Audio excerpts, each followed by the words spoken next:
महाभारत को हम धर्म युद्ध कहते हैं।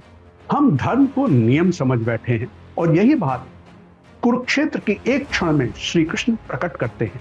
श्री कृष्ण जानते हैं अर्जुन कभी अपने पितामह को मार देने का निश्चय नहीं कर पाएगा और यही द्वंद्व युद्ध को अधर्म की ओर झुका रहा है।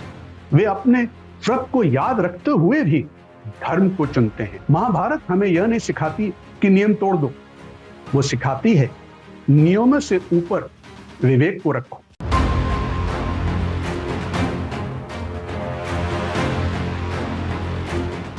जानेगा भारत जागेगा भारत की सनातन धर्म श्रृंखला में मैं अभय मिश्रा आप सबका स्वागत करता हूं।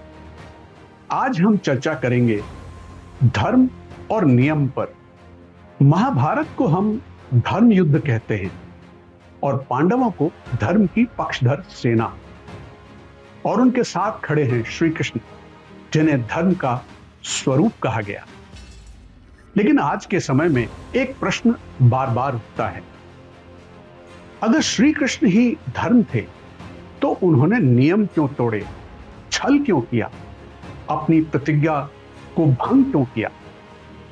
यह प्रश्न वास्तव में श्री कृष्ण पर नहीं, हमारी धर्म की समझ पर है।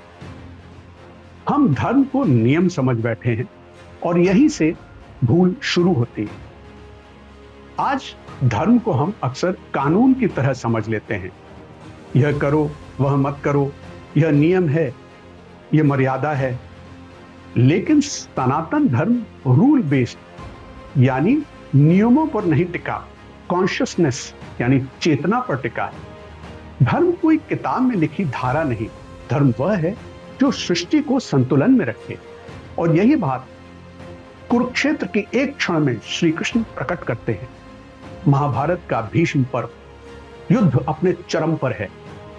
भीष्म प्रतिदिन पांडवों की सेना को चीर रहे हैं।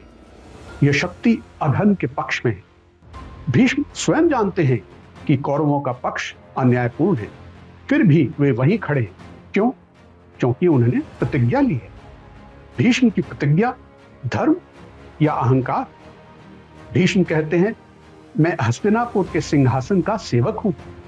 लेकिन यही एक सूक्ष्म प्रश्न उठता है, क्या राजा की सेवा ही धर्म है या धर्म की सेवा राजा से ऊपर है? भीष्म की प्रतिज्ञा धीरे धीरे धर्म से कट चुकी है। वह अब सत्य की रक्षा नहीं, अपने स्वयं की छवि की रक्षा कर रहे हैं। यहां प्रतिज्ञा धर्म का साधन नहीं, अहंकार का कवच बन चुकी है। आज कुरुक्षेत्र में महाभारत की लड़ाई का 9वां दिन है। युद्ध अपने चरम पर है। यह वही चरण है जहां भीष्म प्रतिदिन पांडवों की सेना को तहस नहस कर रहे हैं। भीष्म आज केवल योद्धा नहीं, वे काल बन चुके हैं। और अर्जुन की स्थिति क्या थी? यह वो अर्जुन नहीं जो शोक से ग्रस्त था। यह अर्जुन युद्ध तो कर रहा है पर पूरा सामर्थ्य नहीं लगा रहा। लेकिन भीष्म वे धर्म के भ्रम से लड़ रहे हैं।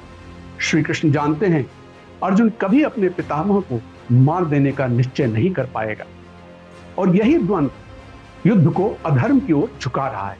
श्री कृष्ण यह सब देख रहे हैं।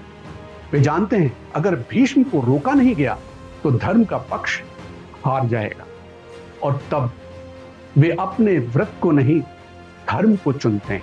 भीष्म पर्व का वो क्षण जब नारायण स्वयं मर्यादा लांघते दिखे, वे रथ से उतरते हैं। यह क्षण बहुत गहरा है। उन्होंने शस्त्र ना उठाने का वचन दिया था। वे अपने व्रत को याद रखते हुए भी धर्म को चुनते हैं। श्री कृष्ण सुदर्शन चक्र का आह्वान करते हैं। आकाश थर्रा उठता है। यह वही सुदर्शन है जो केवल शस्त्र नहीं, धर्म का अंतिम निर्णय है। यह व्रत भंग नहीं था, यह धर्म का परीक्षण था। यह क्षण केवल भीष्म के लिए नहीं था, यह उन सब के लिए था जो धर्म को नियम समझते हैं। अर्जुन दौड़कर श्री कृष्ण के बाहों को पकड़ते हैं पर कृष्ण फिर भी नहीं रुकते, आगे बढ़ते हैं। अर्जुन अब चरण पकड़ लेते हैं। हे केशव, आप प्रतिज्ञा भंग न करें, यह पाप मुझे उठाने दीजिए। मैं पूरी शक्ति से लड़ने का वचन देता हूं। श्री कृष्ण रुक जाते हैं। सुदर्शन लुप्त हो जाता है, धर्म स्थिर हो जाता है। आज जब कोई कहता है श्री कृष्ण ने नियम तोड़े तो वे धर्म कैसे हुए, तो महाभारत उत्तर देती है, धर्म नियम नहीं, नियम धर्म की छाया है। जब छाया सूर्य को ढकने लगे तो उसे हटाना ही धर्म है। यह व्रत भंग नहीं था, यह धर्म स्थापना थी। यह क्षण हमें एक अत्यंत सूक्ष्म सत्य सिखाता है।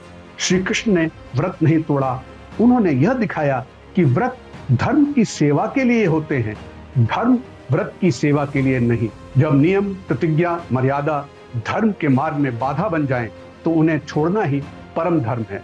भीष्म की प्रतिज्ञा सत्ता सेवा से जुड़ी थी और श्री कृष्ण का व्रत धर्म सेवा से जुड़ा था। इसीलिए एक प्रतिज्ञा अहंकार बन गई और दूसरी आवश्यकता पड़ने पर छोड़ी जा सकी। महाभारत हमें यह नहीं सिखाती कि नियम तोड़ दो, वो सिखाती है नियमों से ऊपर विवेक को रखो। और यही सनातन धर्म की गहराई है। और हमारे लिए संदेश, हम सब भी अपने अपने व्रतों में बंधे हैं, अपने अपने नियमों में बंधे हैं। मैं ऐसा नहीं करता, मैंने यह नियम बना लिया है, मेरी मर्यादा यही है। लेकिन श्री कृष्ण पूछते हैं, क्या तुम्हारा नियम धर्म से बड़ा हो गया है? यही सनातन है, जहां ईश्वर भी नियमों से नहीं बनता, बल्कि धर्म को जीवित रखता है। नीति, नियम, मर्यादा, प्रतिज्ञाएं, व्रत वह है जो समाज चलाने के लिए बनाई जाती हैं। धर्म वह है जो सत्य, करुणा और संतुलन को जीवित रखता है। नीति स्थिर हो सकती है, लेकिन धर्म सदा सजीव होता है। और जब नीति और धर्म आमने सामने खड़े हों, तो महाभारत स्पष्ट कहती है, धर्म इन सब से ऊपर है। और इसीलिए हम कहते हैं, जानिए और जगाइए धर्म को। धर्म की सदा जय। जय भारत।